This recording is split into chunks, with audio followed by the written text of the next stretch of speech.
Vamos lá, pessoal. Boa tarde. Quer dizer, bom dia. Vamos começar nossa aula. Antes, vocês querem perguntar alguma coisa sobre aquela parte de pressão eletrostática, de força, né, no condutor? Está tudo claro? Beleza. Então, vamos começar aqui com o último pedacinho desse capítulo, que são os capacitores. Certo? Então, a ideia é a seguinte. Você tem aqui uma diferença de potencial, que vai ser potencial 2 menos potencial 1, que naturalmente vai dar para uma integral de menos E dc. Tá? Para ilustrar o que está acontecendo, a gente desenha aqui o que a gente vai chamar de capacitor 1. Na verdade, o conjunto é capacitor, né? Mas eu vou chamar isso aqui de C1 e C2. Então, eu tenho uma curva C, que é essa curva que está sendo integrada aqui. Ela começa aqui e vai até XB, tá? XA a XB. Beleza? Eu vou supor que eu tenho uma carga total aqui menos Q total e uma carga total aqui mais Q, né? Mais Q total. Tá certo? Bom, isso parece um problema um pouco arbitrário, mas a gente vai ver que, na verdade, ele tem umas características interessantes que tornam ele geral, que tornam esse problema bem geral. E que, na verdade, extraem alguma coisa sobre a própria estrutura do eletromagnetismo, tá certo? Que é o seguinte, deixa eu ver se eu falei tudo. Né? E a gente sabe também, pelo que sejam as distribuições de carga aqui, no fim, o meu campo elétrico pode ser escrito, né, como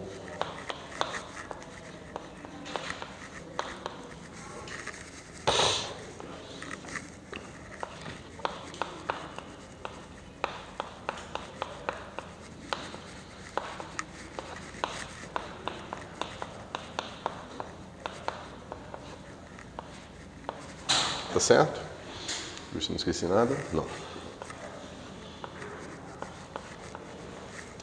Então, assim, por que esse problema é interessante? Porque ele me permite usar uma característica interessante que eu tenho das soluções que me dizem como que eu tenho como é que eu obtenho o campo elétrico a partir da carga, que é a seguinte. Se eu aumento a quantidade de carga total no meu problema, ou seja, se eu aumento esse cara aqui e esse cara aqui com a mesma proporção, você poderia imaginar que a maneira que essa carga vai se distribuir aqui na borda do condutor e aqui na borda do condutor ia ser totalmente diferente, né, se eu tivesse a quantidade de carga original. Tá certo? Ou seja, eu botei menos QT aqui, botei mais QT aqui e ela se distribuiu com um certo sigma de X, né, onde X está na borda aqui. E aqui se distribuiu com outro sigma linha de X. Você poderia imaginar que a maneira que a carga se distribui na borda depende da quantidade de carga total que você tem. Tá certo? Mas o que a gente vai ver depois com os teoremas como consequência secundária dos teoremas de unicidade é que não depende. Ou seja, se você aumenta um pouquinho o seu QT, tanto aqui quanto aqui, essa proporção que você aumentou o QT é simplesmente a proporção que o sigma ganha em cada ponto da borda. Ou seja, como eu falei, aqui também depende daquela noção de infinita fracionalidade da sua carga, tá certo? Porque se você aumentar esse cara no ΔX com pequeno seja, do ponto de vista matemático, na modelagem que a gente tem, esse mesmo ΔX que você aumentou aqui vai ser aumentado em todos os pontos da borda. Tá certo? Então isso aqui é a mesma coisa de dizer o seguinte. Isso aqui diz pra gente que se QT vai em QT em 2QT, como consequência a gente tem que E vai em 2, isso, vai em 2E. Certo? Esse aqui é fácil, né? Porque se isso que eu falei é verdade, o E é proporcional a essa integral aqui. Se a integral aqui é aumentado de um fator de 2, o E também é aumentado de um fator de 2. Mas depende dessa brincadeira do fato de que se aumentar a carga total, a distribuição dela não depender, né, da quantidade de carga que eu coloquei. Tá certo? Como eu falei, isso a gente vai provar depois, mas por enquanto vocês vão ter que acreditar em mim. Então, cargas vão estar dentro, na superfície. Isso, porque como a gente viu na aula passada, condutores, quando você distribui carga aqui, primeiro elas vão todas para a borda e elas vão fazer de forma a zerar o campo elétrico aqui dentro. Então depende da geometria do condutor, né? Depende de possibilidade de cargas externas gerando campo elétrico também, tá certo? Então, eu não sei, na hora que eu coloco carga no condutor, eu não sei como que ela vai ser distribuída. Eu não tenho controle disso. Foi uma coisa que eu falei, inclusive, no final da aula passada. Parte dos problemas quando se tratam de condutores é descobrir, no fim, a distribuição de carga que você obteve no condutor. Né? Ou melhor, a distribuição de carga induzida no condutor. E elas só ficam distribuídas na borda como consequência do campo interno sendo campo elétrico? Na verdade, eu diria que o campo elétrico dentro geraria movimento de carga, que só consegue parar se estiver na borda, e isso tudo só entra num estado de equilíbrio no momento que você tiver campo elétrico zero dentro. Eu só mudaria a ordem de causa e consequência para ficar... Tá. Professor, eu cheguei agora, o que seria esse aqui?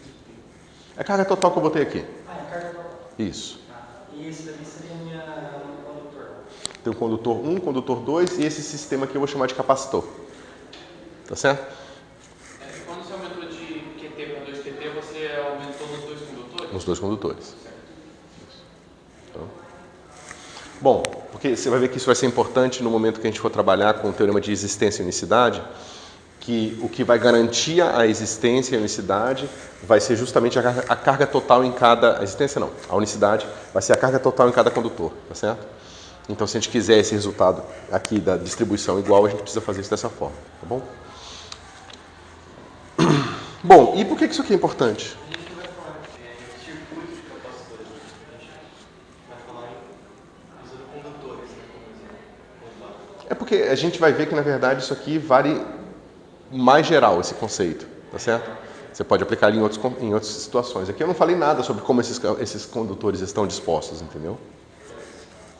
Eu posso né, isso aqui pode estar ligado com alguma coisa, isso aqui é um capacitor, isso aqui está tudo presente dentro do circuito, entendeu? Não interessa.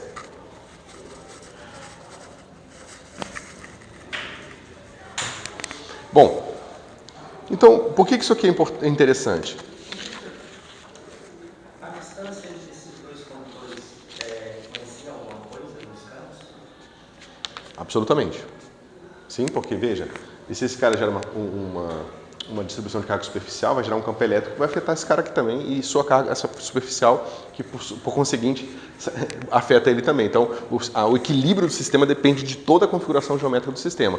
Tanto a geometria disso e a distância entre eles faz parte da geometria do capacitor. O capacitor que tem placas mais distantes ou mais próximas vai ter capacitância diferente, certo? Mas o bonito disso aqui é que, independente desses detalhes geométricos, você consegue fazer o quê? Se isso aqui é verdade, né, você sabe também que você tem uma relação simples, né, entre o campo menos o gradiente de V. Tá certo? Então, se você duplica a carga, você duplica o campo elétrico, você duplica o potencial. Tá certo? Você já podia ver isso direto nessa integral aqui, né? Se você duplica esse negócio aqui, duplica essa diferença de potencial aqui. Tá certo? Bom, então, agora a gente tem uma quantidade escalar que escalona com outra quantidade escalar. Certo? Uma é o potencial, ou melhor, essa diferença de potencial, e outra é a carga QT, aqui do meu problema. Certo? Então, a gente sabe que QT sobre V é constante, né, no sentido de ela é constante se eu vario a quantidade de carga do meu sistema. Tá certo? E o que isso está dizendo pra gente sobre essa quantidade aqui? Se ela não depende da quantidade de carga, ela pode depender do quê?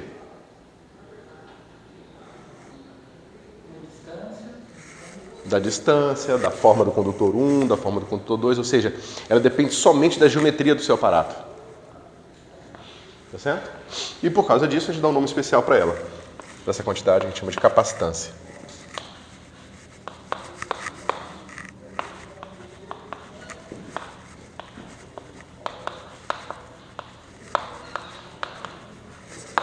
capacitância do seu problema. Ignorando o que eu já vi em Física 3, o que você atribui de significado físico para capacitância?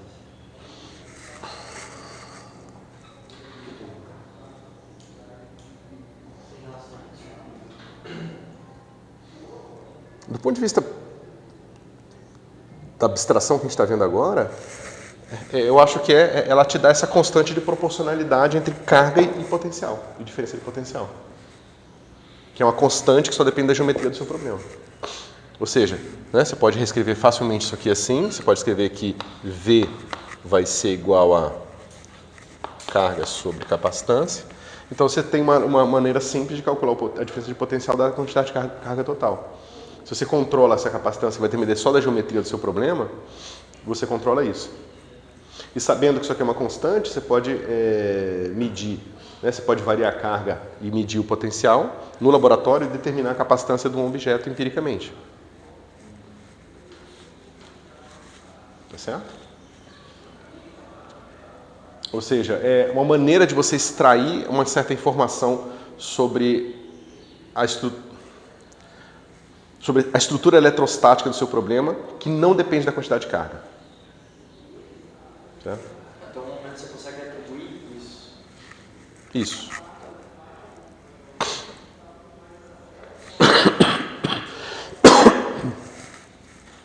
Tá claro? Ok. Bom, da maneira que a gente definiu, né, a gente botou aqui indo de uma carga negativa para positiva, então esse cara aqui é um número positivo, né, a diferença de potencial também vai ser positiva ali. Então, a gente sabe que esse cara aqui, definido dessa forma, é uma quantidade positiva. Certo? Ou seja, I, se é maior que zero, né, maior ou igual a zero.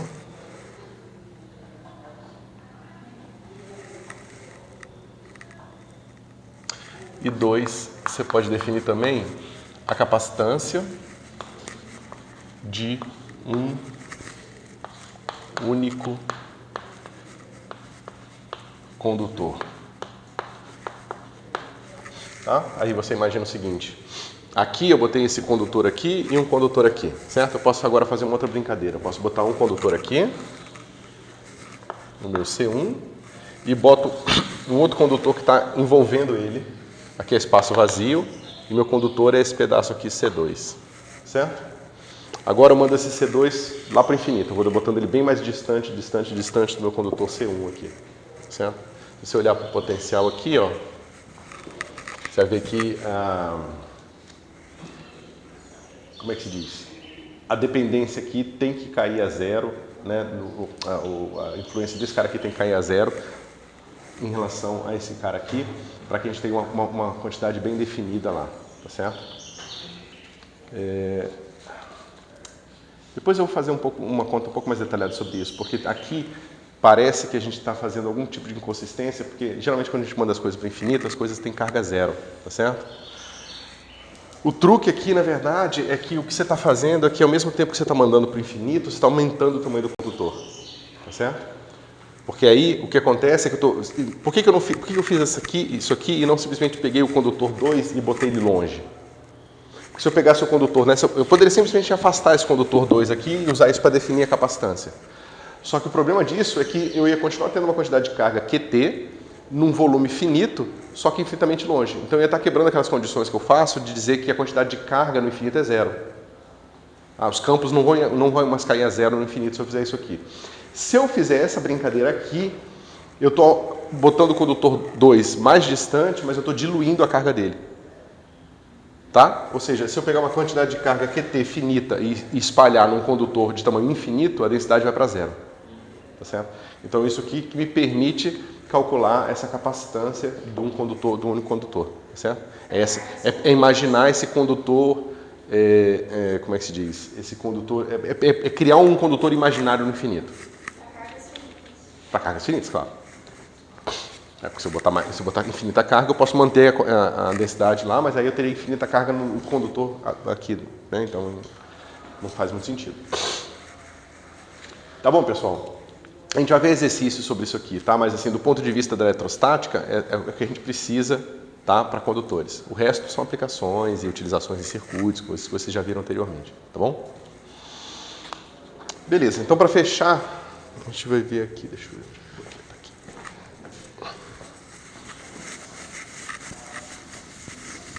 A gente pode fazer o seguinte, a gente pode calcular a energia contida num capacitor, tá certo? Ou seja, a gente pode pegar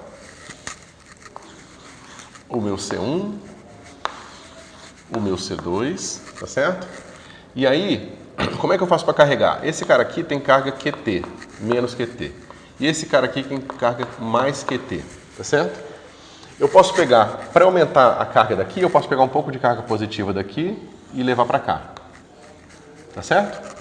Se eu tirar um pouco de carga positiva daqui e levar para cá, eu estou aumentando a carga negativa aqui e aumentando a positiva aqui, tá certo? Se eu fizer isso com uma carga pequena o suficiente, o potencial, na hora que eu tirar uma carga que seja muito pequenininha daqui, o potencial é o mesmo. O potencial fica fixo, tá certo? Então a gente pode escrever o seguinte. A gente sabe que, em geral, o trabalho é dado pela carga vezes o potencial, tá certo? Só que a variação no meu trabalho vai ser igual à variação infinitesimal da carga vezes o potencial que se manteve constante durante o procedimento. Tá certo? Que é essa diferença de potencial aqui. Tá bom? Só que essa diferença de potencial aqui a gente pode reescrever usando isso aqui. Tá certo? Então isso vai ficar assim. Q, né? Eu não atingi QT ainda, digamos que eu tenho uma quantidade de carga intermediária qualquer, que eu vou chamar de Q. Tá certo? Eu escrevo o potencial em termos do Q sobre C. Tá certo? E agora eu posso integrar isso aqui. Alguma dúvida? Então, na hora que eu integrar esse negócio aqui, eu posso fazer o meu dQ, meu dW, quando a minha carga for zero até Q total, tá certo? Isso aqui vai ser essa integral aqui, que é fácil de fazer, né? Isso aqui vai ser Q total ao quadrado sobre 2C. Tá certo? Só que eu posso multiplicar e dividir por C e botar isso aqui, ó, C sobre 2, V ao quadrado. Tá certo?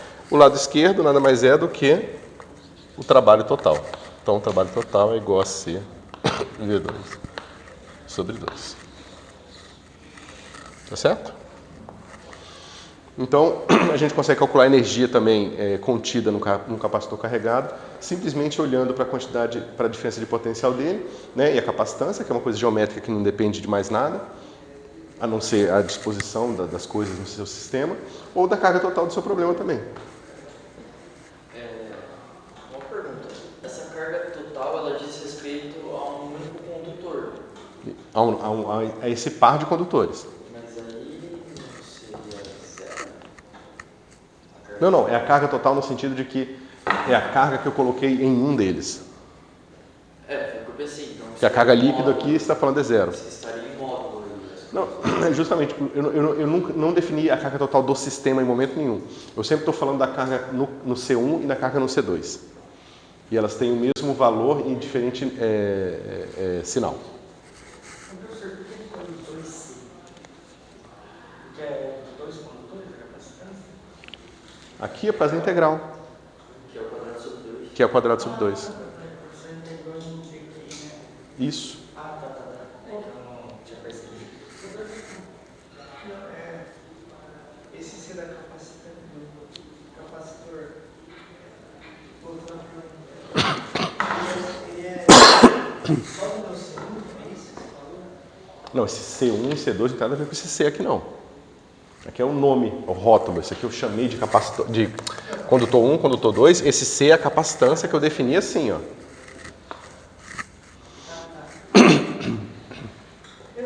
Mas é só de um, É do sistema, é do par. é do par. Isso. Por que eu não poderia, por exemplo, eu poderia simplesmente olhar de um e olhar separado, tipo, desses condutor 1 e condutor 2? Poderia simplesmente olhar separado ou sempre tem que olhar junto? Tem que olhar junto. Essa é uma característica que, se você perceber bem, ela depende do V, onde vê a diferença de potencial de dois condutores. Então, Depois, se tiver interesse, tem uns exercícios que a gente pode fazer que tem a ver justamente, inclusive, com a extensão desses conceitos, quando você tem 3, 4, 5 condutores, você quer fazer a capacitância do sistema inteiro e tudo mais. Certo? Mas o interessante daqui é justamente que existe essa certa quantidade aqui, que é constante no sentido da quantidade de carga que você coloca no sistema. Ou seja, existe alguma coisa ali que o eletromagnetismo está respondendo que é puramente geométrico, que tem a ver justamente com a disposição dos condutores e as suas geometrias. Professor, eu não entendi muito bem o que a gente está entendendo de 0 aqui. Não fica muito claro para mim. Eu estou indo de... É porque eu quero a energia necessária para carregar o condutor totalmente descarregado, onde eu tenho aqui zero carga líquida, até o momento em que aqui ficou menos QT e ali mais QT. Então, por isso que eu integrei aqui de 0 até QT. Tá, para mim não está muito claro. Eu estou imaginando como se eu estivesse vencendo o campo elétrico. Então, pensa que... Essa carga, ela é isso que eu não consigo entender. Se ela é 0, essa carga que eu estou vendo trabalho para levar essa carga até o outro condutor para carregar. E daí eu não estou conseguindo entender por que vai de 0 até a carga total. Então, você concorda com isso aqui?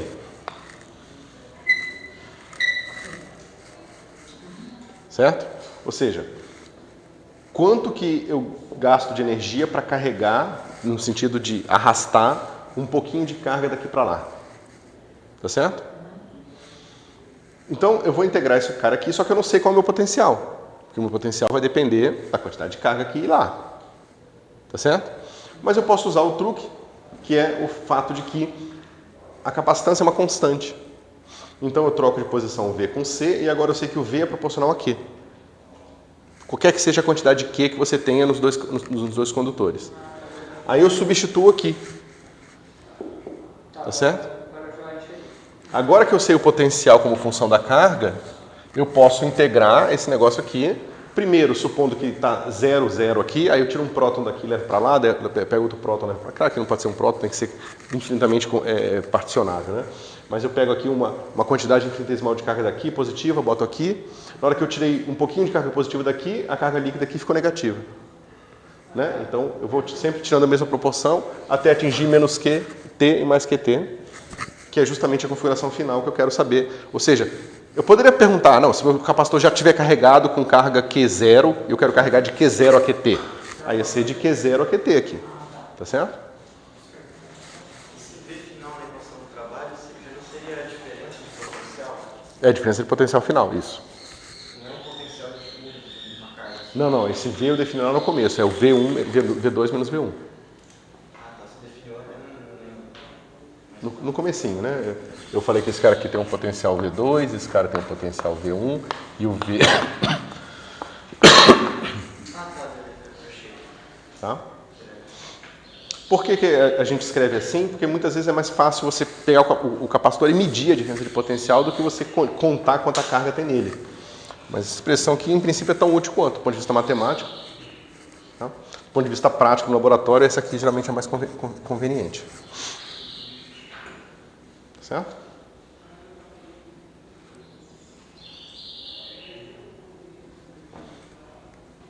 Mais alguma coisa?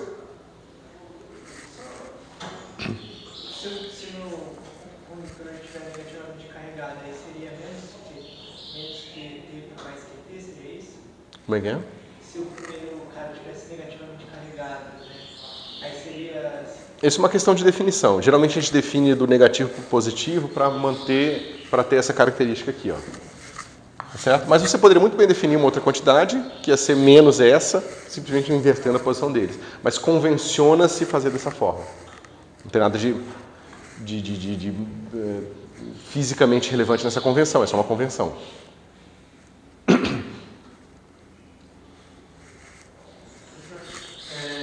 carga dos dois condutores são iguais. Qual a ideia aqui? É construído dessa forma? Pega as cargas para mexer ou tem alguma coisa por trás? É exatamente igual. Deixa eu ver.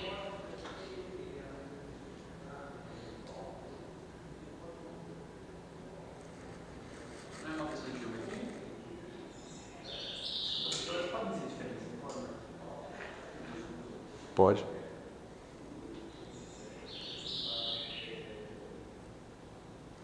Eu estou pensando, isso é só uma questão de conveniência para definição de que é C, entendeu? Não seria irrelevante, né, que a gente está considerando carga total? Não, tem alguma relevância sim, porque você pode ter uma carga líquida aqui diferente da carga ali, começar com uma carga líquida diferente aqui, digamos, começa com um Q0 aqui começa com 0 mesmo. Aí você vai tirando daqui, entendeu? E vai aumentando a diferença de potencial. Aí mudaria os limites de integração. Mas no caso, Não, muda tudo, né? Porque aqui, desde o começo, a gente está supondo a quantidade de carga igual. no caso, mesmo que o professor começar com Q0 e 0 de um lado, ele vai ficar Q sobre 2 e Q sobre 2 nos dois lados, depois de um certo tempo, quando eles entrarem aqui. Não tem equilíbrio, a não ser que eu faça T. Você está pensando nos condutores, de alguma forma, como é que se diz? Conectados, né? Então, vamos fazer o seguinte, a gente vai ver melhor essas coisas depois que nós virmos os teoremas de unicidade. Porque no teorema de unicidade a gente vai entender da onde vem isso aqui, ó. Tá certo? Aí lá a gente pensa de novo sobre a necessidade de usar ou não a mesma quantidade de carga para definir a capacitância. Tá certo? Só para perguntar, em um caso real, eu tiver, então, treinado na teoria, tenho 2 capacitores aqui e tudo encaixinho com eles. 2 condutores. Isso. Uhum. 2 condutores formam que eu quero montar um capacitor, certo? Uhum. Eu posso ter um cabo na vida real que a carga dele seja diferente. E eu ir no laboratório e dizer. Então, o que acontece na prática é que você vai botar isso num circuito e aí esse negócio vai acabar tendo a carga igual. Entendeu?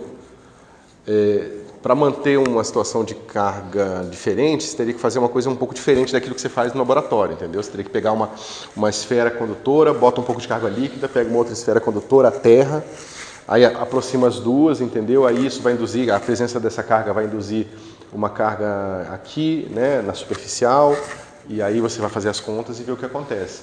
Só que eu não sei se nessa circunstância a gente tem essa constância aqui, entendeu? Ou seja, se eu pego essa mesma circunstância e agora pego um pouco de carga de um e levo para outro, se eu vou continuar tendo essa mesma característica aqui. Que eu não estou lembrando agora, o sistema de unicidade garante nessa mesma circunstância.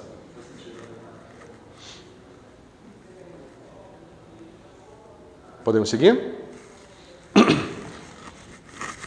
Bom, então isso aqui termina o capítulo 2. A gente pode começar agora o nosso capítulo 3. Como eu falei para vocês, é um pouquinho técnico, mas eu acho bem interessante porque traz muita informação, assim, técnicas que você usa direto para ter conclusões interessantes sobre a física, tá?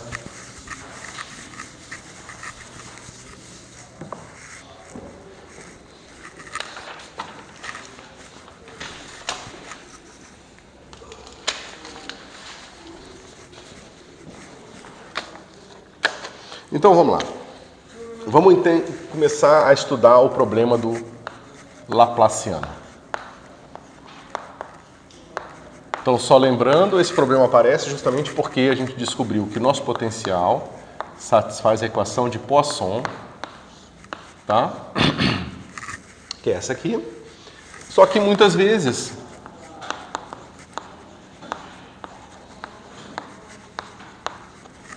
a gente está interessado em situações em que a densidade de carga é zero, tá certo? Seja porque ela é zero em todo o ambiente, seja porque na região que a gente quer resolver a equação ela é zero, tá certo? E a gente conhece por alguma razão as condições de contorno, tá certo? Então a gente vai querer frequentemente resolver o problema Laplaciano de V igual a zero, tá certo? A gente já discutiu e argumentou que esse problema aqui é trivial no sentido de que quando você está botando o V definido no seu espaço inteiro e indo para zero no infinito, isso aqui garante que o nosso potencial é sempre zero, tá certo? Só que agora a gente vai provar essas coisas e vai entender as características dessas funções harmônicas com mais profundidade, tá?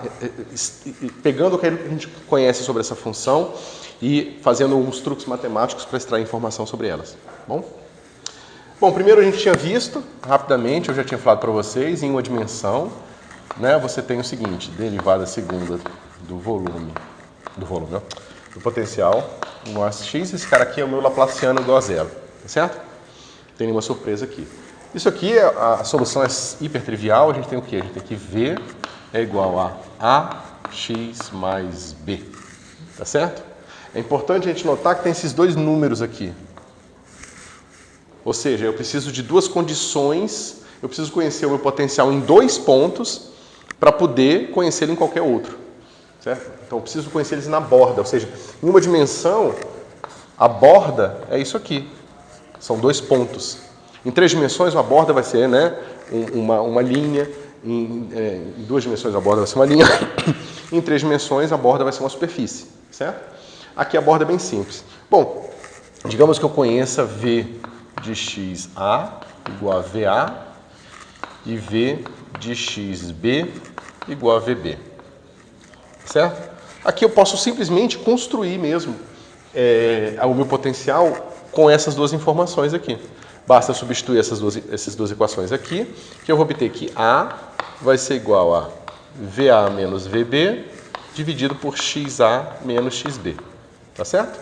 Eu simplesmente substituí essa expressão aqui e resolvi para A. Se você quiser resolver para B, é simples também, você pode resolver de várias formas. Esse cara aqui vai dar VA menos VB, XA menos XB, XB. Tá? Então você vê aqui com uma manipulação algébrica super simples, a gente conseguiu provar que para termos uma solução única para essa equação aqui, tá? A gente precisou de duas condições de contorno aqui. Ou uma condição de contorno, onde a gente considera o contorno a borda como um todo. Tá certo? Além disso, a gente viu que essa solução aqui ela é linear em x.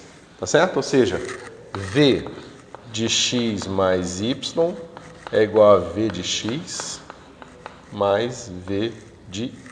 Não, tá errado. Não é isso que eu escrevi.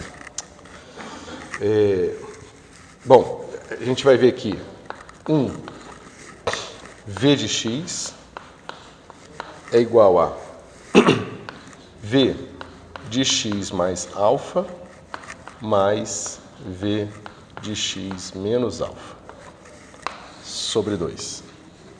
Ou seja, o V está aqui, o mais alfa vai ter um termo aqui de A vezes x e A vezes alfa. Esse termo vai ter A vezes x e A vezes menos alfa. A parte de menos alfa vai embora, sobra só o primeiro pedaço, vai ter um fator de 2 que divide por 2. O B é a mesma coisa, vai ter o B daqui mais o B daqui, 2B dividido por 2 dá o B. Ou seja, você vê que o meu potencial, o potencial que satisfaz a equação de Laplace, pelo menos em uma dimensão, ele tem uma característica interessante. O valor dele num ponto é igual à média do valor dele na borda. Tá? Parece super artificial, porque eu estou tirando conclusões profundas de uma linha reta, tá? Mas eu estou só mostrando que isso já acontece em uma dimensão e a gente vai provar que isso acontece em mais dimensões, o que não é nem um pouco trivial, certo? E aí a gente tem a segunda característica dessas soluções, pelo menos em uma dimensão, que é fácil de ver, que é o seguinte. V de x não tem máximo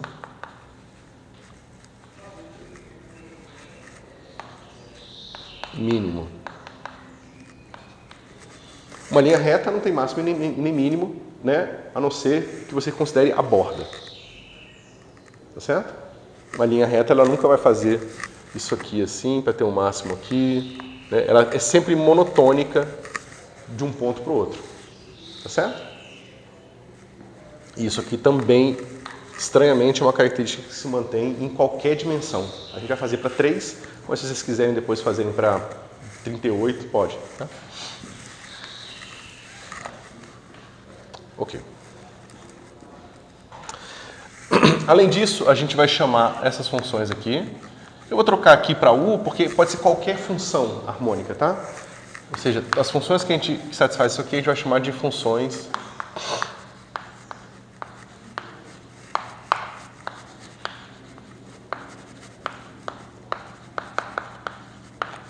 harmônicas. Certo? e agora a gente vai estudar um pouco sobre elas.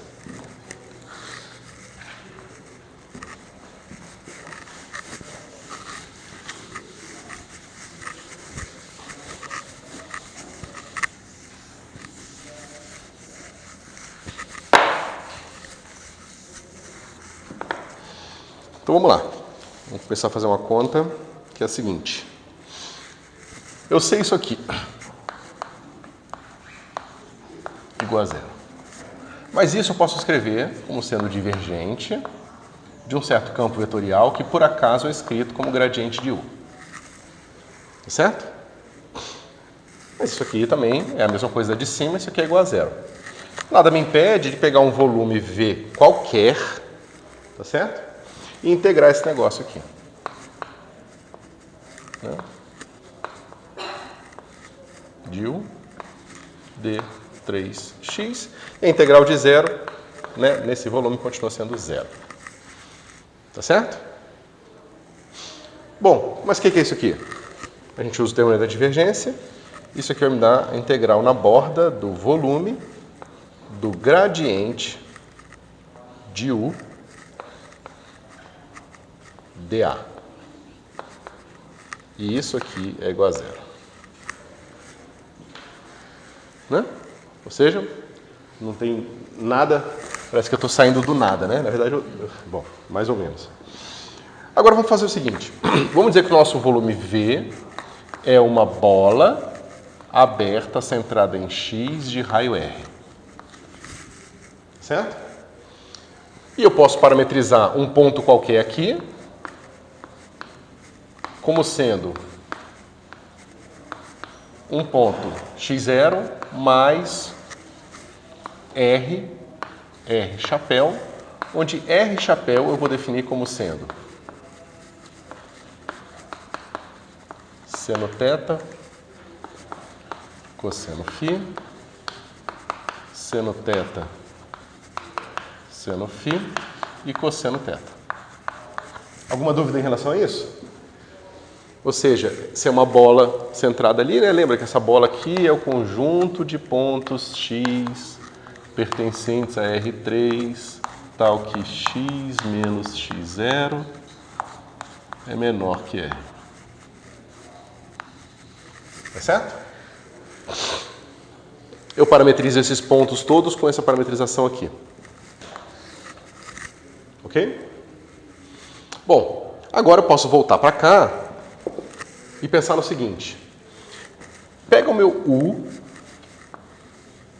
e escreve ele assim. x0 mais R chapéu. Tá certo? Isso aqui, se eu variar o meu R, meu θ, meu φ, eu estou calculando o U dentro da minha bola. Tá certo? Professor, só um momento. A parametrização eu não entendi. Eu estou com uma bola aberta e essa parametrização me dá um círculo? Tá. Eu não estou... Não, isso aqui define um volume. Você concorda que isso aqui define um volume no meu espaço? Todos os pontos de R3 que satisfazem x menos x0 menor que R. Tá bom. Mas aquela parametrização tá bom, então é esfera. Tá? Isso, é uma esfera. Isso aqui define uma esfera de raio Rzão que não contém a casca, né, e está centrada em x0. Tá claro para todo mundo? Beleza. Agora eu calculo meu U aqui. Agora, quem é a derivada total desta função U em relação a Rzinho? Né? Vamos calcular. dr de U de x0 mais R chapéu vai ser igual a derivada de U em relação ao argumento, tá certo? Que eu vou calcular assim, de U. Claro que isso aqui é tomado nesse ponto aqui, eu vou botar assim. Que é depois calculado em x0 mais R chapéu, tá certo? E escalar R chapéu. Alguém tem dúvida nessa conta aqui? É só fazer coordenada a coordenada, tá? É simples assim. Só que veja, Se eu estiver fazendo essa integral aqui na borda da bola aberta, o que está acontecendo? Esse dA aqui é o quê?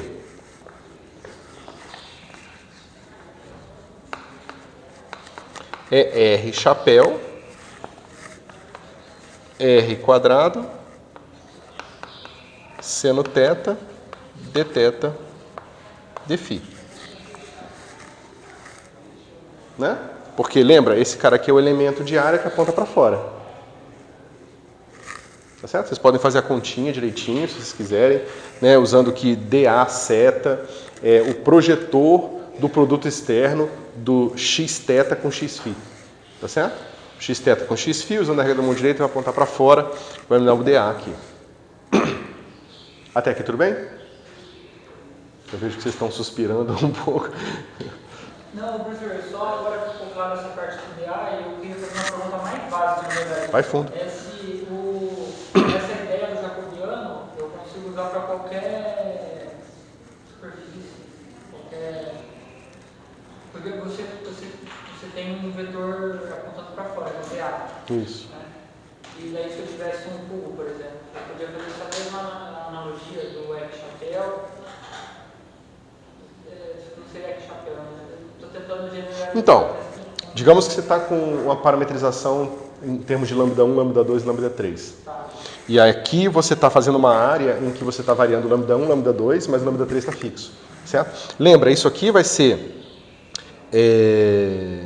dx d lambda 1 vetor dx d lambda 2 d lambda 1 d lambda 2. Tá certo? Isso que eu escrevi aqui é identicamente igual a isso aqui. Quando o meu lambda 1 for θ e meu lambda 2 for φ, eu vou calcular esses dois caras aqui, eles vão me dar R chapéu vezes isso aqui. Tá? E esse cara vai ser dθ e esse cara vai ser dφ. Eu dei uma viajada antes, se eu tirei esse dA. dA é isso aqui, ó. dA em geral é isso aqui. É a parte de coordenadas curvilíneas que a gente viu no final do primeiro capítulo.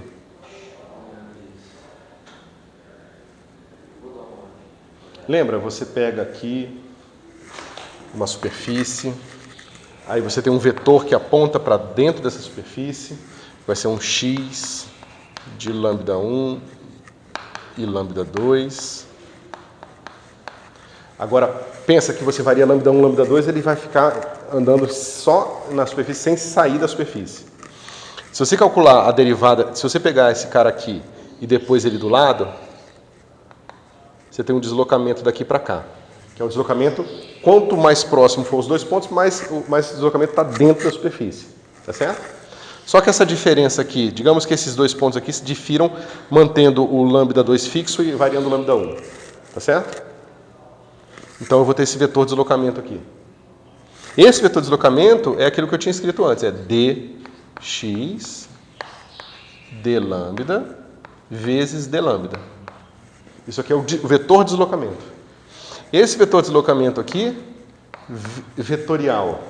O outro, que é a mesma coisa quando eu variar em relação ao lambda 2, vai me dar um outro deslocamento ortogonal.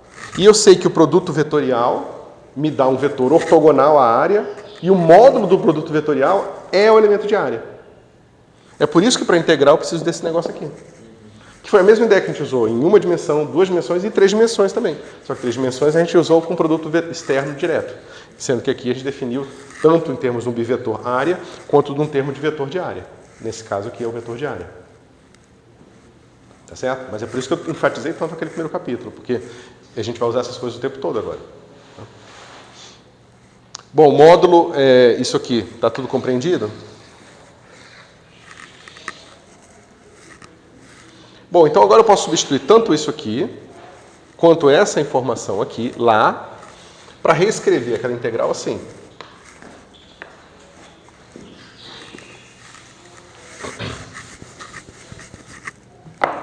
Cadê você? Isso. Então aquela integral vai ficar assim, integral na borda do volume de du dr calculado em x0 mais r chapéu. Cadê você? Né? Seno de θ, dθ, dφ, isso aqui é igual a zero. Tá certo? Eu simplesmente peguei eu peguei o dA, substituí aqui, tá? Faltou o r quadrado. Eu já posso botar aqui fora, tá? Então eu peguei o dA, esse dA aqui, substituí, então ficou gradiente de u escalar r chapéu, o r quadrado eu tirei da integral, sobrou seno de θ, dθ, dφ, seno de θ, dθ, dφ. Isso tudo igual a zero. Tá certo? Bom, só que esse r aqui eu tirei da integral. Tá certo? E esse negócio aqui depois tem que ser calculado em r igual a rzão. Tá certo?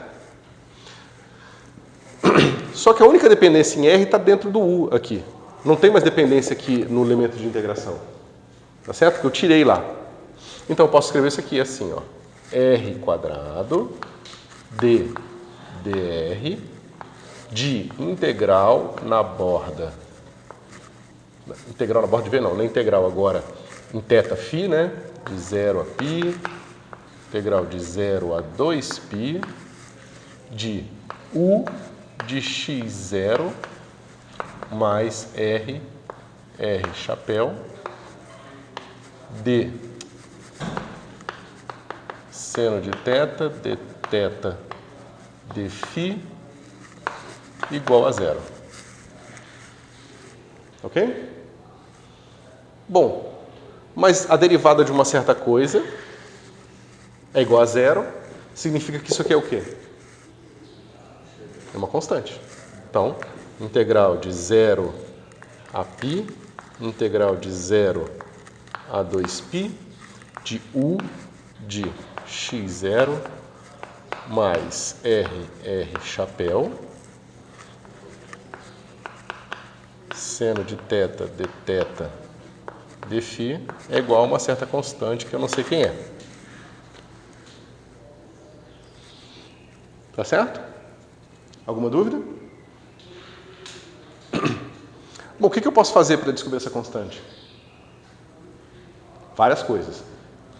Isso aqui é constante, significa que é constante em R. Ou seja, eu posso calcular essa expressão aqui botando R igual a zero. Não vale para qualquer R? Vale inclusive para R igual a zero. Então, vou botar R igual a zero. Só que quando eu botar R igual a zero, x0 não depende nem de θ nem de φ. Então, isso aqui vai dar assim, ó. 4π u de x0 é igual a uma certa... é a minha constante. Certo? Mas, isso aqui também eu posso fazer o seguinte. Eu posso pegar essa expressão aqui e posso multiplicar. Aqui, só um detalhe. Aqui é DDR, depois calculado em R igual a Rzão, tá certo? Mas eu não especifiquei que é Rzão. Isso pode ser qualquer Rzão. Então, isso vale para qualquer R. Tá certo? Porque esse R aqui não é diferente de zero. Então, eu posso jogar ele fora, fica DDR de alguma coisa, calculado num Rzão qualquer. Como é um pré-Rzão qualquer, eu posso simplesmente tirar o Rzão daqui e simplesmente fazer que isso aqui é uma função de R qualquer. Tá bom? Beleza. Então, eu posso pegar essa expressão anterior aqui e brincar com ela de novo. Eu posso pegar ela agora e posso multiplicar por Rzinho ao quadrado e dividir por Rzinho quadrado. Isso, por Rzinho quadrado. Certo? Vai ficar assim, 1 sobre R quadrado. E agora vai ficar assim, ó, integral de 0 a π, integral de 0 a 2π, de u de x0 mais R chapéu. Aí vai ficar assim, R quadrado, seno de θ, dθ, dφ. Isso aqui vai ser a mesma constante que a gente já calculou. Mas vou botar aqui para poupar espaço.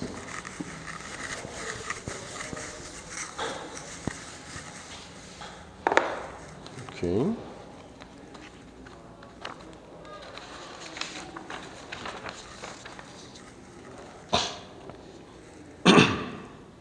Ok. Só que o que é isso aqui?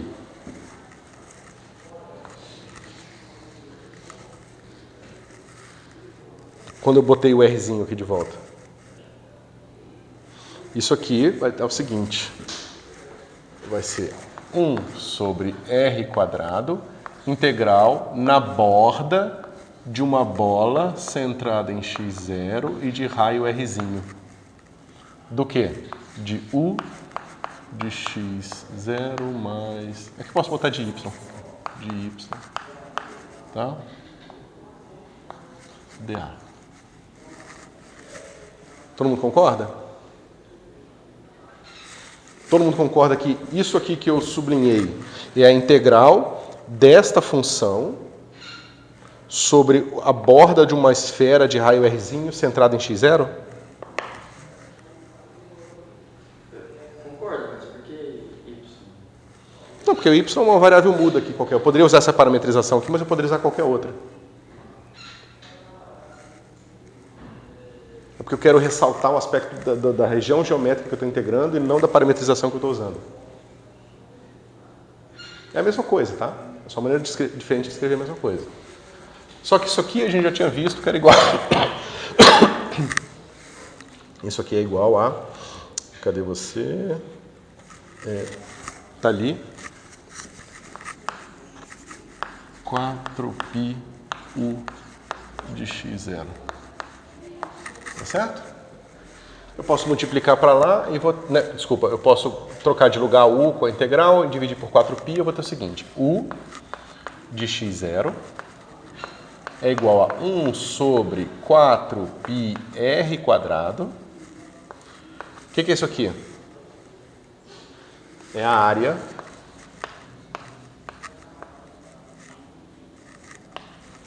de bordo. Concorda?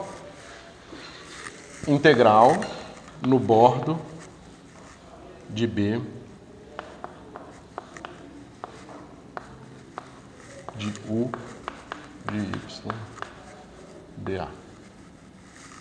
Ok? O que isso aqui está dizendo?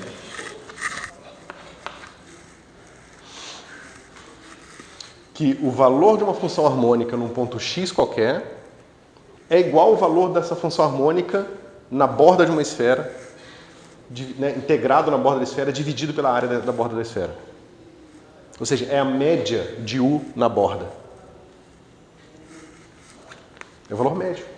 O cara no centro da esfera, tem aqui uma esfera, o valor de U aqui é igual ao valor de U aqui, e somado com esses valores de U em todos esses pontos aqui, dividido por essa área aqui toda. Que era a mesma coisa que eu tinha em uma dimensão. E vocês veem que não tem nenhum impedimento, a não ser saber calcular a borda ou a área de uma esfera de dimensão n, não tem nenhum impedimento de vocês não estenderem isso aqui para qualquer dimensionalidade. Ou seja, é uma coisa inata das funções harmônicas, essa característica aqui. Você está descontente com alguma coisa? Ele está olhando assim com a cara de não está concordando. Então tá. Só que a gente pode fazer mais que isso ainda, né? Pega essa expressão aqui, multiplica por R, né? Por R², e agora, se a gente integrar essa expressão aqui em R de 0 a Rzão, o que a gente vai ter? Ou seja, vamos voltar para cá porque fica mais fácil de ver. A gente tira o R² daqui. Olha para essa expressão aqui, com 0 a π, 0 a 2π. Se eu integrar essa expressão aqui de 0 a Rzão, o que vai ser essa integral aqui? Vai ser integral no volume da bola. Tá certo? Então, é o que eu vou fazer.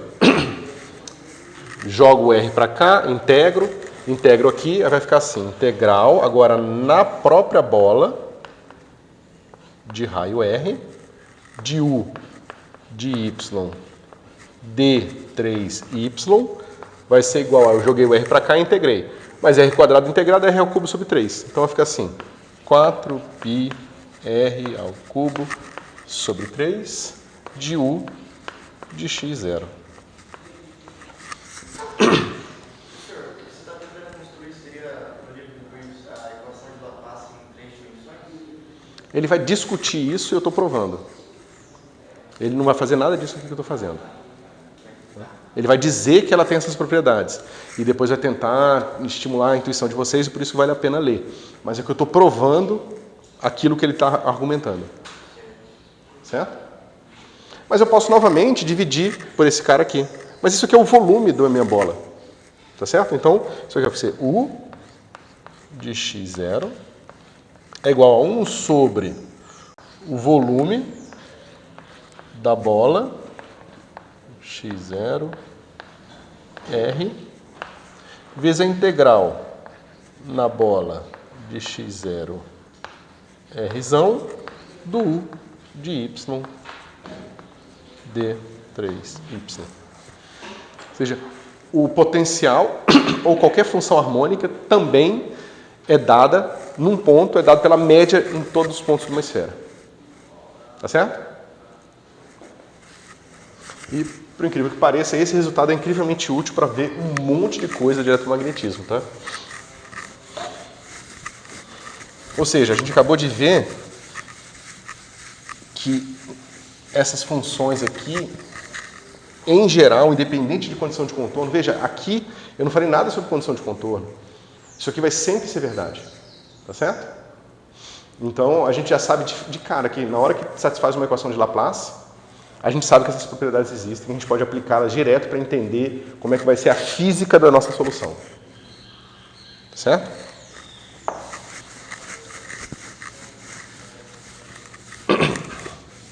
Então, a gente reproduziu aquela primeira propriedade que a gente falou do Laplaciano em uma dimensão, aquela que eu fiz direitinho. Tá? Ok. Que a média dela nas bordas me dá o valor dela no centro. Tá bom? Até aqui, pessoal. Tudo bem?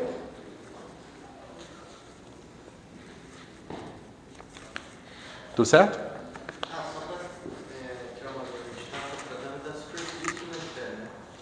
Ainda. Não, agora é no volume da esfera. Mas assim, o V é uma esfera. O V que a gente começou era uma esfera, depois era a borda daquela esfera, depois eram esferas concêntricas, era tudo esfera por enquanto. Certo? Ou seja, a gente está provando que a função harmônica, num ponto x, é dado pelo valor médio dela na borda de uma esfera. É sempre na borda de uma esfera, ou na esfera inteira, que é o segundo resultado. Tá? Mas agora a gente vai começar a estender isso para situações que nós não temos mais uma esfera. Esse é o nosso volume V. Tá certo? Agora vamos supor o seguinte. Vamos supor que dentro do meu volume V, a equação de Laplace é satisfeita. Tá certo? Então a gente sabe que ela vai ter essas características aqui dentro do meu volume V. Tá bom? Ou seja, se eu pegar qualquer bola aberta dentro do meu volume V, eu sei que o valor de U aqui vai ser a média na casca ou a média no volume. Tá certo? E a gente vai usar isso agora.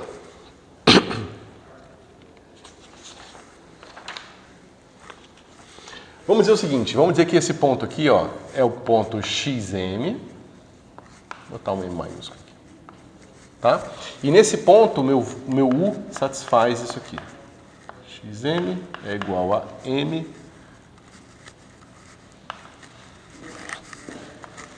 que é máximo. Tá? Vamos supor que meu U varia aqui dentro desse meu volume, mas que nesse ponto aqui ele é o máximo. Tá certo? Bom, o que a gente pode fazer com isso? Eu vou definir um W de x. Eu vou dizer que ele é um máximo do meu U. Meu potencial ele atinge um valor máximo aqui. Estou pensando naquele exemplo que você fez um tempo atrás. Então, ele não pode ter máximo, né?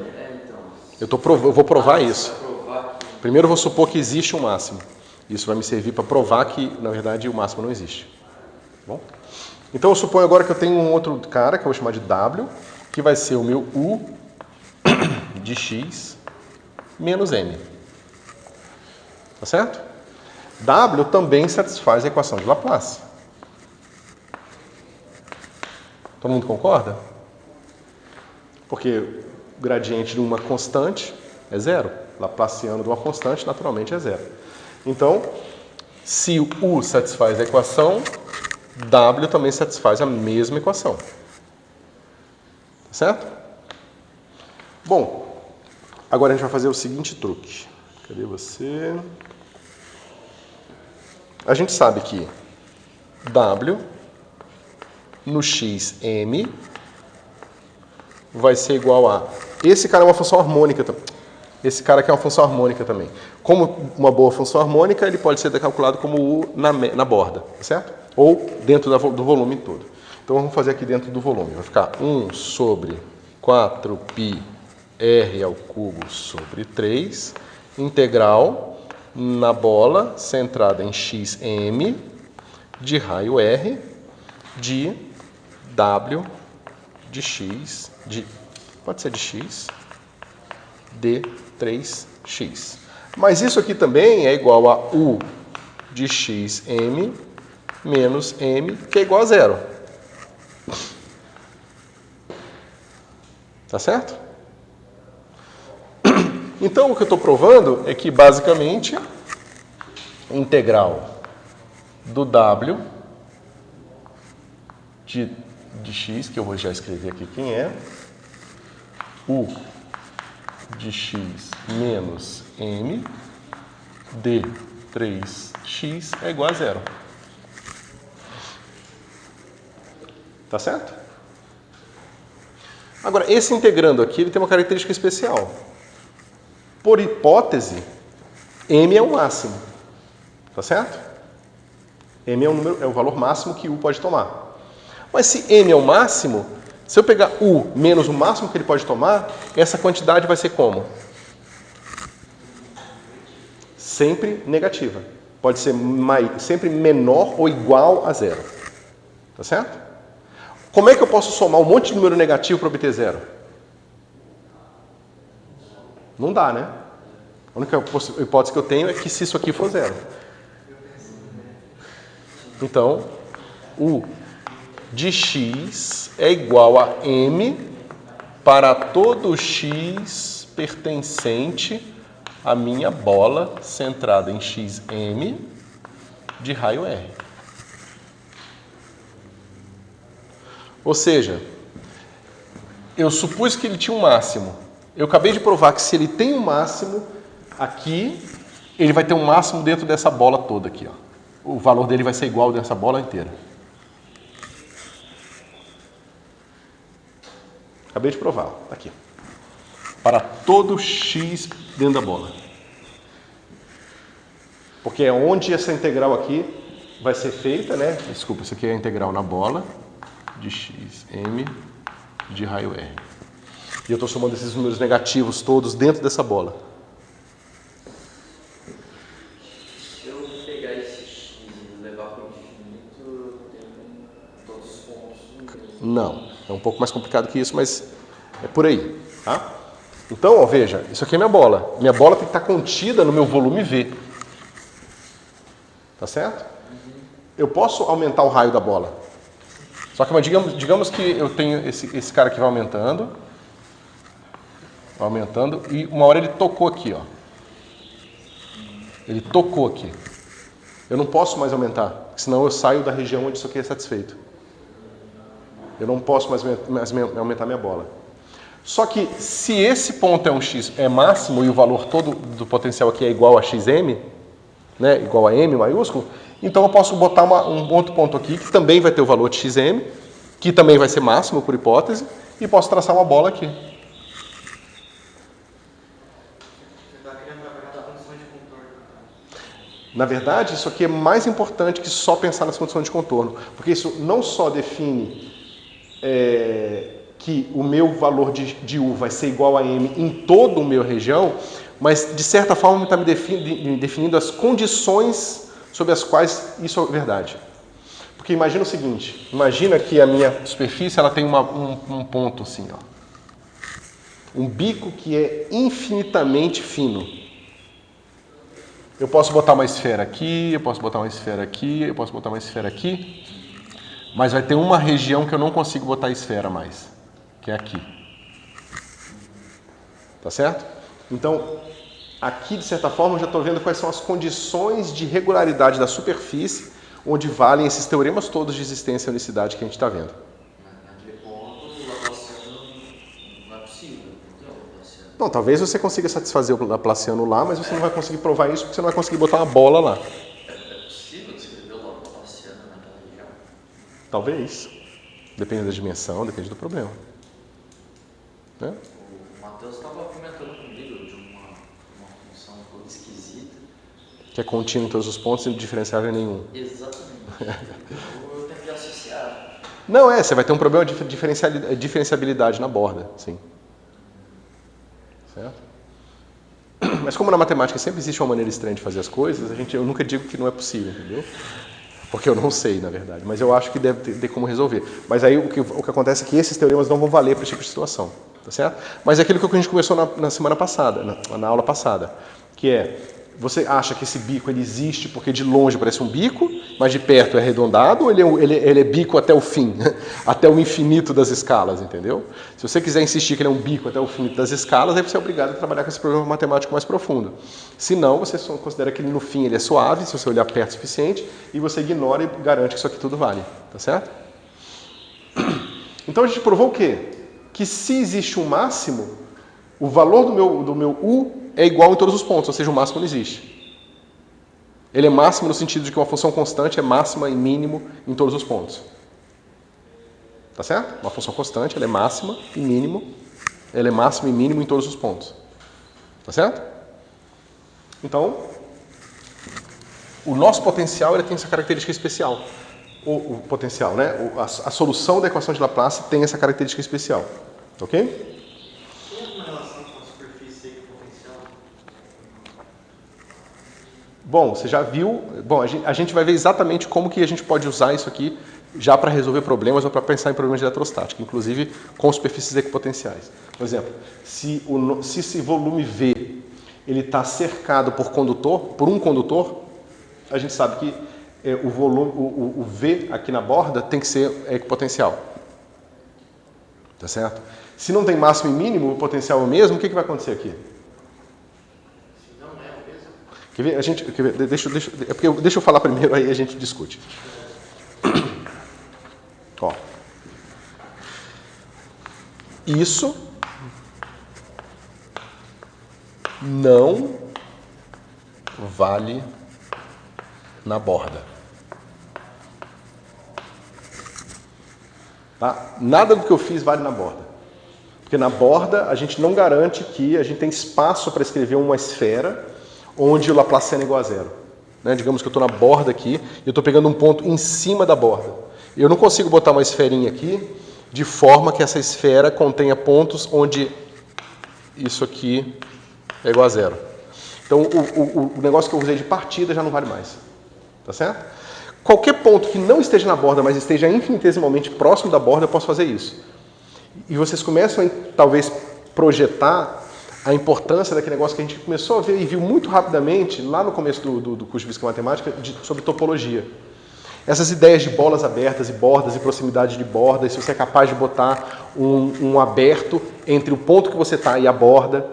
Tudo isso aqui é a generalização dessas ideias tridimensionais para contextos mais gerais. Que foi assim que nasceu essa área da matemática chamada topologia. Entendeu? Estendendo essas ideias aqui do R3 e tentando extrair o que é matematicamente essencial daquilo para poder se aplicar em contextos mais complicados. Tanto que você pode falar de borda no espaço de operadores de dimensão infinita, entendeu? E no fim esses conceitos acabam sendo úteis também nesses contextos muito mais complicados, mais abstratos. Tá bom? Mas é só para vocês entenderem que esses conceitos matemáticos eles não nascem no vácuo, eles geralmente nascem de aplicações físicas e geométricas interessantes e depois da tentativa de abstraí-los, tá bom? Bom, o que a gente fez não vale na borda, ou seja, pode ter um máximo na borda, tá certo? Ou seja, pensa aqui, pode ser que o meu U aqui, né, vou botar num XB1, tá, seja maior do que o U, né, seja o maior valor de U aqui. O meu U aumenta, chega aqui no máximo, depois diminui. Isso pode acontecer, tá certo? Não pode ter máximo dentro, mas na borda pode ter máximo, tá certo? Só que é o seguinte, cadê você? A gente pode calcular quem é o máximo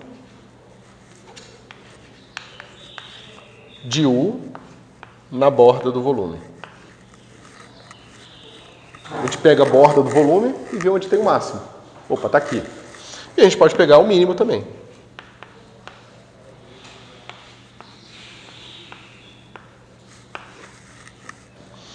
Agora, se o meu U ele não tem máximo e mínimo dentro do meu volume, quais são... Uma pergunta. Se o máximo na borda do volume for diferente do máximo dentro do volume, não geraria... Não existe máximo dentro do volume. Se fosse diferente, não geraria problema, né? Mas não pode ser diferente, a gente acabou de provar que não existe máximo dentro do volume. Até mesmo Não, é que você vai falar agora. A curvinha que você acabou de fazer. Qual curvinha? Ah, não. Esse máximo aqui é quando eu calcular o sobre a borda. Ela tem que dar o mesmo. Tô deduzindo. Como assim tem que dar o mesmo? O que? Está comparando o que com o que? O mesmo valor dentro do volume. Não. Não? Não. Só não pode ter máximo dentro do volume. Pensa num caso bem simples. Pensa que você está com uma coisa aqui e aqui você tem U igual a 5 e aqui o U igual a 3. Tá certo? O que tem que acontecer é que daqui para cá o meu U tem que variar suavemente entre 3 e 5. Ele não pode passar de 5, porque se ele passasse de 5 ele teria que diminuir para chegar a 5 aqui. Então ele não pode ficar abaixo de 3, porque se ele baixar de 3, ele depois tem que subir de novo para 5. Então ele tem que ficar entre 3 e 5. Ele tem que ir suavemente daqui para cá. Eu estava pensando, não poderia ter carga se movendo, por exemplo. Não, carga se movendo não tem nunca. A gente está sempre na situação eletrostática. É aquilo que eu reforcei na primeira aula. Essa parte eletrostática, ela vale, tudo que a gente fizer aqui, vale quando as cargas estiverem paradas. É a configuração de equilíbrio final que a gente está interessado em estudar. E não como que se chega nela. A gente vai ver, quer dizer, vocês vão ver provavelmente isso muito mais profundamente no próximo curso de eletro, tá? Mas o nosso objetivo em eletrostática e magnetostática é estudar sistemas estáticos, tá? Eu sei que a gente fica com essa tentação de tentar pensar no que está acontecendo dinamicamente, mas a gente não tem as ferramentas ainda, então não dá para fazer. Tá?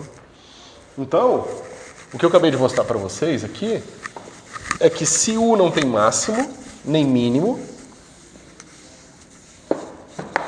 a gente sabe que mínimo de U na borda tem que ser menor ou igual a U de X, que tem que ser menor ou igual a, esse é o mínimo e esse é o máximo de U na borda.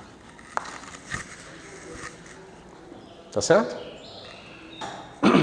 E se eu tenho que a minha borda é uma superfície equipotencial de potencial V1? Né? Se esse U é uma função harmônica agora, passa a ser a solução da equação de Laplace para um potencial V. E que esse volume vazio aqui, ele está cercado com um condutor que naturalmente, por ser condutor, é equipotencial, tá certo? Com potencial V. O que isso diz para mim sobre o potencial dentro da minha cavidade, dentro do meu buraco?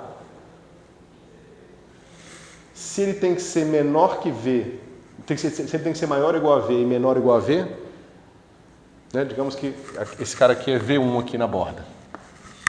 Isso aqui, quem é o mínimo de V1 quando V1 é constante? É V1, vai ficar assim, V1 menor ou igual a, vou botar V de X, menor ou igual a V1. Ou seja, o V de X é igual a V1.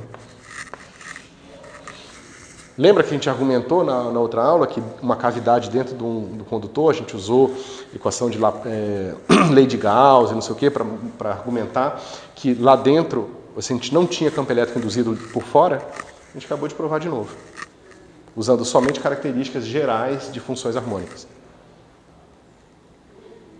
Isso porque o potencial em volta da casa Na cavidade, o potencial que cerca a cavidade é o potencial associado a um condutor, portanto, equipotencial. Né? Se você pensar também que o seu volume agora é no infinito, e que no infinito o potencial é zero, você acabou de provar que a única solução da equação de Laplace em R3 inteiro, quando você supõe que o potencial no infinito é zero, é V igual a zero.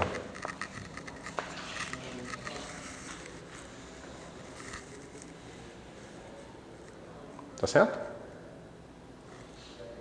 E bom, e daqui, se vocês conseguirem associar esse resultado matemático à física, isso aqui vai servir para dar muita intuição para vocês para resolver o problema. Porque na hora que vocês estiverem calculando o potencial, vocês sabem que o potencial não pode oscilar, não pode fazer maluquice nenhuma. Ele sempre é a coisa mais suave e simples que vai de uma região para outra do seu problema. Certo? Como estamos? Ainda tem tempo. Maravilha.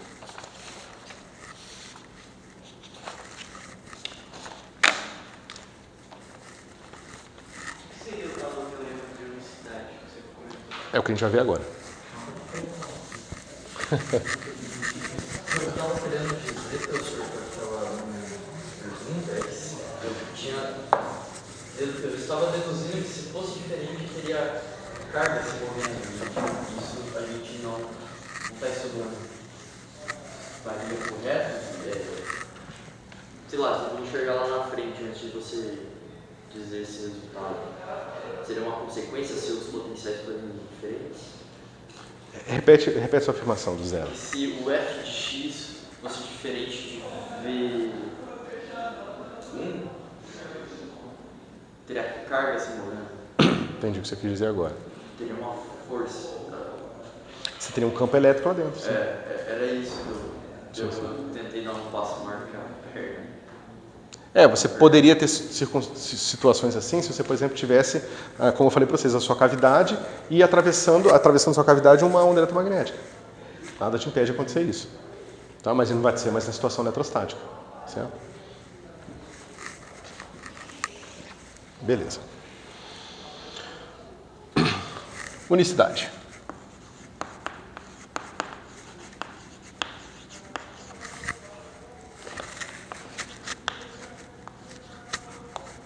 Primeiro, essa equação não tem soluções únicas. Tá? Parece estranho que eu acabei de escrever unicidade. Então, o que tem soluções únicas?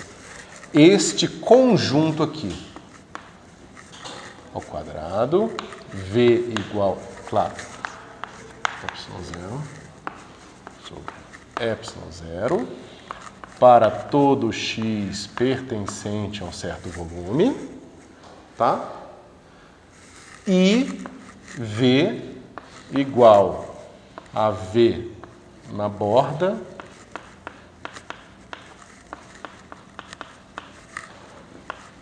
para todo x pertencente à borda de V.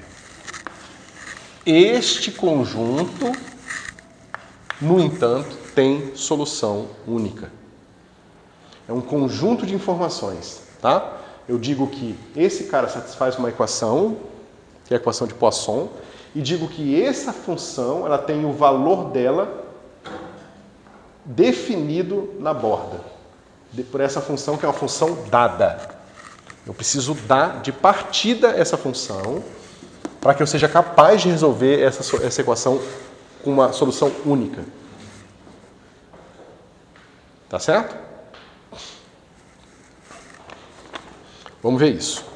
As condições de contorno que a gente vai encontrar a solução. Essa equação não tem solução única. Essa equação com essa equação tem solução única.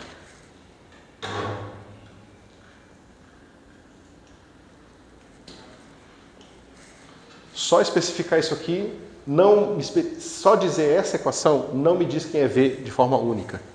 Mas se eu disser que essa equação é satisfeita no volume e que na borda do volume eu defino que é um valor de V, aí só existe um V que satisfaz essas condições todas. Melhorou? Então vamos lá. Temos aqui nosso volume. O nosso volume, pessoal, ele pode ser complicado. Ele pode ter um buraco, pode ter outro buraco, pode ter outro buraco. Tá? A gente tem o volume exterior, a gente tem o volume 1, volume 2, volume 3. E eu conheço o ρ aqui dentro.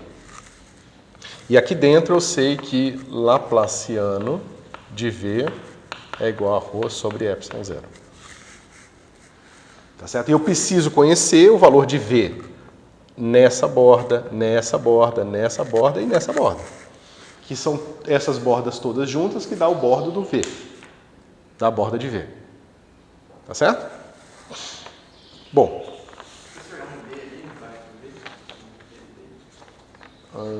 Aqui é epsilon zero. Ah, é B. B. É só porque eu chamei VB, é o V dado na borda. É fixo. É uma função dada, é o input, é a entrada do seu problema. Então, para resolver esse problema, a gente vai usar a primeira identidade de Green. Tá? A primeira identidade de Green é um negócio super simples, tá? É só uma manipulação simples de divergentes e gradientes, tá? Que você escreve assim. Divergente de psi, gradiente de φ. Isso aqui, naturalmente, vai ser gradiente de psi escalar gradiente de φ mais psi laplaciano de φ. Alguma dúvida nisso aqui? Nada demais?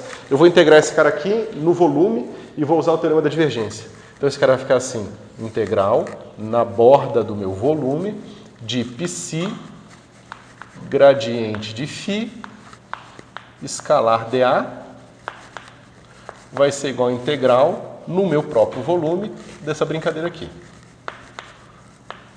Psi escalar φ. Isso aqui é mais parecido com o que o Griffiths faz, tá? Mas tem uma segunda forma que eu vou mostrar para vocês.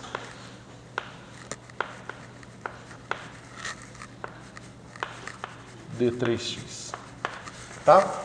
Isso aqui é a primeira identidade de Green. Psi e φ podem ser qualquer coisa por enquanto. A gente, em aplicações diferentes, usa psis e φs diferentes, tá? E... bom, isso serve para uma série de coisas. Primeira coisa para a gente usar para provar isso aqui é o seguinte. Vamos supor que esse sistema tem duas soluções. V1 e V2. Ou seja, tanto V1 quanto V2 satisfazem Laplaciano de VI, onde I pode ser 1 e 2, igual ao mesmo ρ sobre epsilon zero, tá certo? E tanto V1 quanto V2 satisfazem VB, né, em x na borda do volume.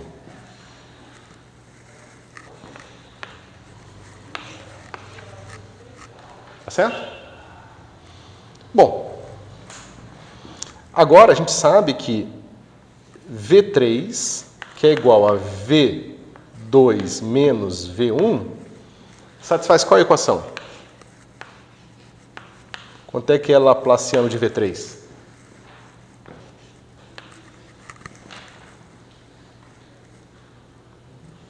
É zero. Esse cara vai dar ρ e o outro vai dar ρ também de novo, mas é ρ menos ρ. Tá certo? Ou menos ρ e ρ, se você preferir. Certo? Então esse cara é uma função harmônica. Se existem duas soluções, com certeza a diferença delas é uma função harmônica. Mas então nosso problema está resolvido, né?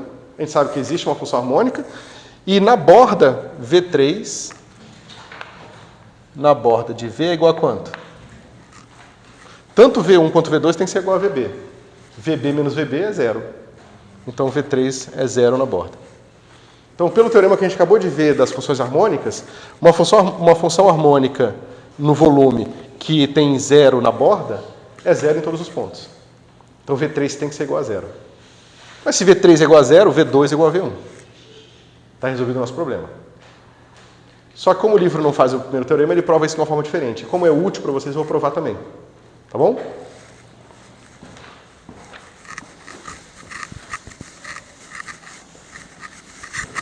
Eu vou pegar agora e vou chamar tanto o meu psi quanto o meu φ de V3. Tá bom? Então vai ficar assim. Integral na borda de V3 gradiente de V3 escalar dA. Só que quem é V3 na borda? Porque esse cara aqui é a integral de superfície que eu usei o teorema da divergência. V3 na borda a gente já sabe que é zero. Tá lá. Então, isso aqui é zero. Tá bom? Isso aqui vai ser igual a esse cara aqui, que é V3 escalar, gradiente de V3 escalar gradiente de V3. Vai ficar assim. Módulo do gradiente de V3 ao quadrado, mais. Aqui vai ficar assim, ó, V3 laplaciano de V3. Só que laplaciano de V3 é zero. Vai ficar assim. V3 laplaciano de V3, que é zero, D3x. Mas se isso aqui é zero, isso aqui é zero, eu estou provando que integral do módulo do gradiente de V3, D3x é igual a zero. Para o meu volume aqui. Só que veja, isso aqui é sempre positivo. Como é que eu somo um monte de coisa positiva para ter zero? Só se isso aqui for zero. Então eu provei aqui gradiente de V3 é igual a zero. Certo? Só que se gradiente de V3 é igual a zero, V3 é uma constante. Só que se V3 é uma constante que na borda é zero, então é zero em todos os lugares. Você vê que as mesmas informações que a gente usou para provar o teorema reapareceram aqui, só que de uma forma diferente. Mas é a mesma coisa, tá certo? Só que ali a gente conseguiu classificar e extrair informações de forma mais matematicamente precisas, que é, não tem máximo, o valor dele num ponto é igual à média dele na esfera e assim por diante. Certo? Então a gente provou que V3 é igual a zero. Ou seja, eu acabei de provar que essa especificação aqui é suficiente para definir V unicamente. Tá certo? Bom, além disso, aqui já me serve, eu consigo provar uma coisa talvez um pouco mais complicada. Digamos que eu especifiquei isso aqui na borda, só que na borda, ao invés de eu especificar quem é o meu V, eu especifiquei quem é o meu V na direção normal. Tá certo? Isso aqui vai me dar uma função vetorial qualquer. F de x, na mesma borda. Então, em vez de eu colocar condições de contorno de Dirichlet, eu boto de condições de contorno de Neumann. Ou seja, o que eu estou dizendo, eu estou definindo. Condições de contorno de Dirichlet são essas que eu defino quem é o V na borda. Tá certo? E Neumann é quando eu defino quem é a derivada de V na direção ortogonal, perpendicular à borda. Tá certo? Bom, o que eu posso fazer? Posso supor a mesma coisa, que existe um V1 e um V2. Tá certo? Os dois têm que satisfazer a mesma equação. Os dois têm que ser igual a satisfazer as mesmas condições na borda, só que agora vai ter um del A aqui. E esse cara vai ser o F. Tá certo? Só que o que vai acontecer é que isso aqui vai ser satisfeito ainda. Tá certo? E esse cara aqui vai ser zero na borda. Só que se eu voltar para cá, ó, esse cara não vai ser mais zero na borda, porque eu não sei mais quem é o meu V na borda. Minha condição de contorno de Neumann não define quem é o V3 na borda, mas ele define quem é o gradiente do V3 na borda. Que é zero. Isso aqui é zero. E esse cara não é mais zero. Tá certo? E, como é que se diz? E aqui eu vou ter a mesma coisa. Esse cara aqui vai ser zero, porque ele satisfaz a equação de Laplace. E esse cara aqui continua sendo igual a zero. Então, isso aqui continua sendo igual a zero. Tá certo? Só que aqui vai faltar pra gente o quê?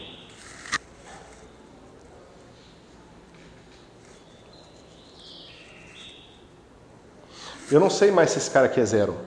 Eu sei que isso aqui, o V3 é uma constante, mas eu não sei se a constante é zero. Qual a condição de Neumann? Tá certo?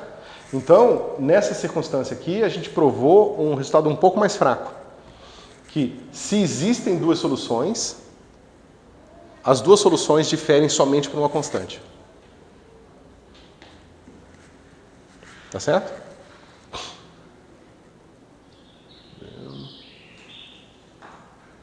start depende que...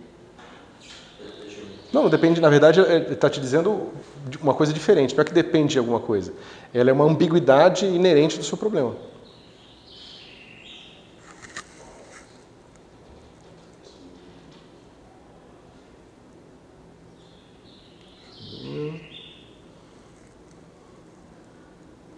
Deixa eu ver se falta alguma coisa.